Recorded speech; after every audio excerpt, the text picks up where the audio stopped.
American Academy of Neurology. I'm Dr. Daniel Correa. And I am Dr. Katy Peters, and this is the Brain and Life Podcast.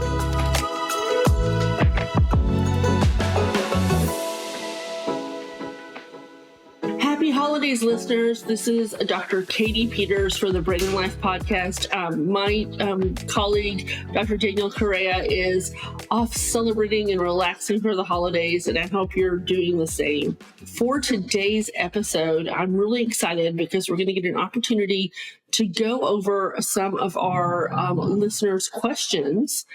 These are always so much fun because we love hearing from you. And we also have a survey, which I'll talk about later on, that you can go on and fill out. Because again, we want your opinion so we can continue to improve this podcast and also improve Brain and Life magazine. So let's get started with the questions. And I think this is really appropriate. It's from Claude R. He said, I'm really getting overwhelmed and stressed out trying to plan my holiday season. I want to see family, cook meals, and do everything I always have. But my health has declined a lot with ALS since last year. It's so frustrating. What do I do? Well, Claude, I know the holidays can be so much stress, and I really appreciate you sharing your question. If you actually head to the brainandlife.org website, you can search for articles on this very topic. And I actually pulled up one from December 2016, January 2017 issue on the 11 ways to de-stress the holidays. So let's go. What are those 11 ways? First, you want to adjust your expectations. The holidays do not have to be exactly what they were before the diagnosis. You want to be open to doing less and modifying traditions and also delegating more. It will save your energy for quality time with family and friends. Also, it's a good idea to use your smartphone. You can actually keep a checklist, and after writing down everything that you think you have to do, look at it again and maybe skip a few of those tasks. You know, you don't have to go to every party. You don't have to call every person. Maybe just try to simplify. And you can also get 2 free applications that we talk about in the article called the Todoist and Any.do. Next is, and this is a big favorite for me, is you can order your gifts online. Now, I know that everybody likes to go out there and go shopping, and maybe you've already done your shopping. Maybe you want to go now. It's after the Christmas holiday. You want to go out and do more shopping. But shopping online is really helpful, especially if people have issues with noise or crowds, or maybe you feel like you're just so tired or you're weak, you can't really navigate those stores or the mall. Often it's just hard also finding a parking spot. And, you know, if you're somebody who maybe has some mobility issues, it may be hard for you to find a parking spot that's close enough that you can feel safe getting in those stores. So order online. Also, check out when you can order certain places online if they'll also wrap and mail the gifts. This can help you out. And next is simplifying recipes. I'm also going to add on to that is that, yes, if you like to cook and you want to do the full Feast of the Seven Fishes, or maybe you're now planning your New Year's Eve party and it's going to be a huge hors d'oeuvre party, maybe think about paring down the recipes, maybe ordering some from a local restaurant because they definitely need your business during the holidays, or also consider a potluck or a theme dinner where everybody has to bring something. Also look into sort of food hacks. I recently made a hot dish that had a food hack on it where I put little frozen tater tots on top. And I will tell you, it was a really good dish. It was a really good hot dish. So think about some easy recipe makeovers. And next is you might want to add a little bit more spice to your cooking. And this is because when we have neurologic disorders, sometimes we can have alterations in taste and smell. And so maybe you want to try a few more different spices if you're having problems with those symptoms such as taste and smell. And this is actually a really interesting book that was found called Navigating Smell and Taste Disorders. It's a book that the American Academy of Neurology's Neurology Now book series, you should definitely check it out. And I'm a big fan of spicing it up. Actually, one of my favorite, if you're going to do a little online shopping and you want to look at the spices, I would say Stonehouse Oil Company out of San Francisco. It's a gem. It's a gem. Great spice blends. And they're really good at delivering and have really great packaging that could turn into an easy present. Next is you don't have to drive yourself to all those parties. You can consider using one of the drive share services such as Uber or Lyft. Those are very easy to just schedule on your smartphone. If you haven't done it already, I think they're very helpful, and I use them myself. Next is you want to pace yourself. This is so important. During the holidays, I also happened to be moving to my new home, and I will tell you, it was really hard because there was a move and then also handling everything for the holidays. Sometimes you just got to take a little break, okay, and give yourself a little bit of grace and know that you may be running lower on energy. So don't feel bad for taking a break. Never forget also to take your medicines. Sometimes when we're at parties or dinners, maybe we're traveling far away from home, you want to take your medicines and don't delay them or miss them. I like to have a fancy little container that I have for my pills. It makes it a lot easier so I can remember it. Plus, it's a little fancy, so it's something that I love to pack away. And also, this is a great time if you do know somebody who also is dealing with the same issue that you are, such as ALS, you can think about support groups. A lot of them will be having holiday parties. They may have virtual parties or virtual get-togethers. This is definitely a place where you can find support. And next is, let's think about the holidays. The holidays are really about the end of the year and thinking about all the people that have helped us all year long. And this is when it's really nice just to say happy holidays, to say thank you to everyone around us. And I will say when I do that, it makes me smile and it puts me in a very good mood. And it puts others in a good mood. So happy holidays. And definitely happy holidays for Claude for this great question. So our next question is from Mary B. I work as a cognitive behavioral therapist with people that have traumatic brain injuries. My clients often have multiple conditions, including strokes, dementia, tumors, etc., that may be behind their brain injury along with falls and accidents. One thing I've noticed is pain, migraines, or repetitive actions are affected by weather. There is almost no data from the US, UK, or anywhere else on seasonal changes to mood. There is nothing on weather affecting emotions on TBI, especially to the extent of repetition. I feel this is completely missed and would love information. Well, Mary, first of all, kudos to you for what you do with our shared patients with traumatic brain injury. I, too, have seen how seasonal changes can affect our patient population.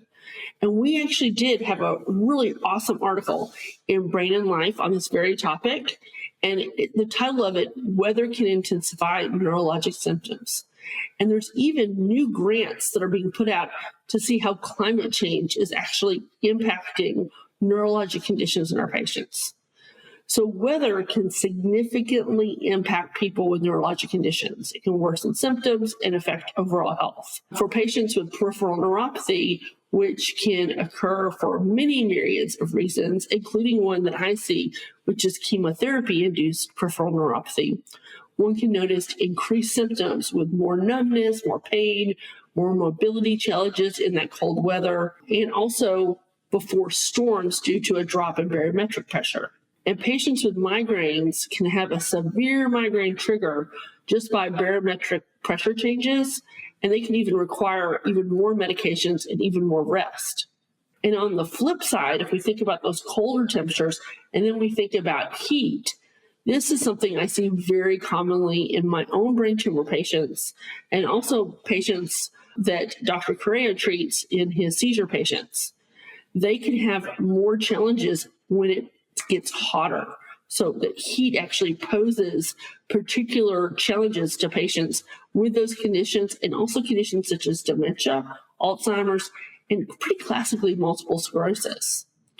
So high temperatures can exacerbate brain fog, cause cognitive issues, And MS symptoms like weakness and visual disturbance can actually come out, when patients are heated up. In fact, I had a patient that would have a seizure every time she took her favorite hot shower. So we had to teach her to take a little bit cooler showers because of those heat-related symptoms. And weather patterns are linked to climate change, and this can worsen neurologic conditions because it's going to promote the spread of diseases like Lyme disease, West Nile, Japanese encephalitis virus. And it does seem that there's some suggestion that maybe Parkinson's and dementia may have an increase due to climate change. So definitely talk to your neurologist about this. I think this is an area that's going to be studied. And again, Mary, thank you for all that you do for our shared patients that have traumatic brain injury. I hope you have a great holiday season. Oh my gosh, we've got more questions. So another great question comes from Andrea G. I am 47 years old and was diagnosed with cervical dystonia 8 years ago and early Parkinson's last year. I am fighting very hard to be my own advocate, but it's getting harder and harder, especially when it comes to getting to appointments. We have private healthcare insurance from my husband's work. However, the cost of treatment is getting more and more costly. I'm reaching out to ask for resources. I'm hoping you can help. Well, Andrea, thank you for your question. And first of all, I encourage you to stay strong, and kudos for being your own advocate. You've got to keep on loving yourself because it is really hard. And one of the things that I will suggest, like right off the bat, is remember when you go to see your physician or your neurologic provider's office, ask them if they have a social worker that is affiliated with that group, because often you could find stuff at the local level at your own provider's office that they'd be willing to give to you.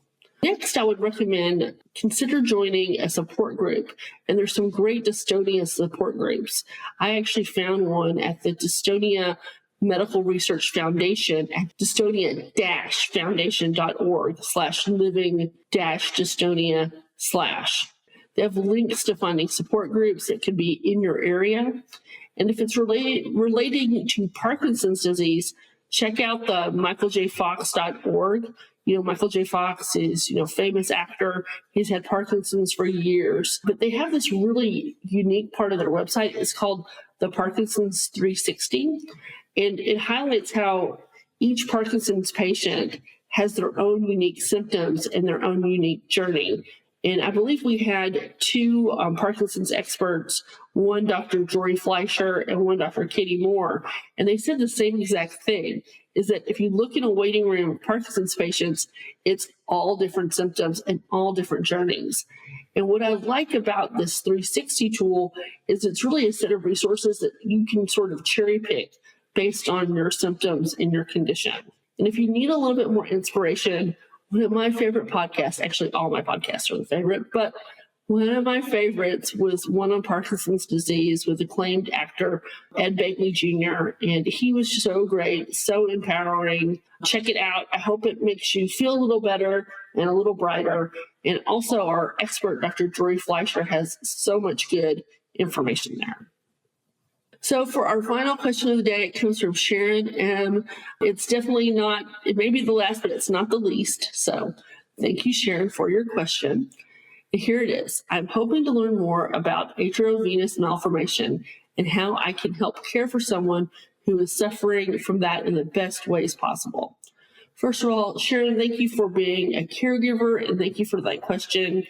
So an atriovenous malformation, also known as an AVM, is an abnormal tangle of blood vessels that causes problems with the connections between arteries and veins. So you can imagine it's almost like the highways that are supposed to be going one direction and the other direction get mixed up, and they're going in the same direction, and they shouldn't be.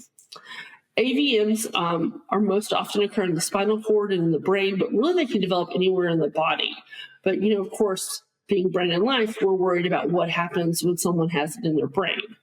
So normally those arteries carry oxygen-rich blood away from the heart and the body's cells and organs and tissues, and the veins return that less oxygenated blood to the lungs and the heart. But in AVM, they don't have any capillaries, which are the really small blood vessels that make those connections. And this can lead to, because there's no connection there, it sort of mixes up essentially the blood that is passing from the arteries and veins, and the missing tissue really needs that oxygenated blood, especially in the brain and in the spinal cord.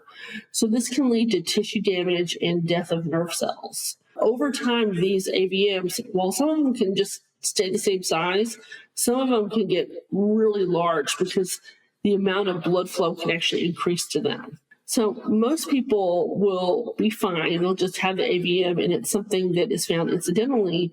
But sometimes an AVM can burst, and that can lead to a stroke, which leads to focal neurologic symptoms. Treatment for AVMs really depend on the location and the symptoms and how the patient's doing, but symptoms can include a lot of the neurologic symptoms that our patients have, including seizures, headache, pain, visual problems, focal neurologic deficits, and also issues with thinking. Now, we did have a guest, Drake White. He is a country singer that had a hemorrhagic stroke due to an AVM, and he talked a lot about his condition. And one thing he did talk about was also his family and the caregiver experience. So I think if you check out that episode, I think you're going to learn a lot. And we also learned a lot about his experience and his recovery. And I just wish Drake well and hope that he continues on his recovery journey. We also heard from a neurosurgeon, Dr. Ali Zomarodi, from my neck of the woods at Duke, that went into sort of how do we treat these AVMs. So I hope that helped out with that question, Sharon, and continue being an awesome caregiver. So thank you so much to our listeners for all you do for us all year. Thank you for your questions. Thank you for listening to our podcast. I want to say check out our show notes for a link to the listener survey. The link is brainandlife.org/survey. If you participate with this, you have a chance to win a drawing for one of 5 $100 Amazon gift cards. And that could be a great idea to also pass along to family and friends. I just want to say thank you to all. Happy holidays, and have fun listening to the podcast. Thank you again for joining us today on the Brain and Life podcast. Follow and subscribe to this podcast so you don't miss our weekly episodes. You can also sign up to receive the Brain and Life magazine for free at brainandlife.org. Also, for each episode, you can find out how to connect with our team and our guests, along with great resources in our show notes. We love it when we hear your ideas or questions. You can send these in an email to blpodcast@brainandlife.org and leave us a message at 612-928-6206. You can also find that information in our show notes, and you can follow Katy and me and the Brain and Life magazine on any of your preferred social media channels. We're your hosts, Dr. Daniel Correa, connecting with you from New York City and online at NeuroDr Correa. And Dr. Katy Peters joining you from Durham, North Carolina, and online at Katy Peters, MD, PhD. Most importantly, thank you and all of our community members that trust us with their health and everyone living with neurologic conditions. We hope together we can take steps to better brain health and each thrive with our own abilities every day. Before you start the next episode, we would appreciate if you could give us 5 stars and leave a review. This helps others find the Brain and Life podcast. See you next week.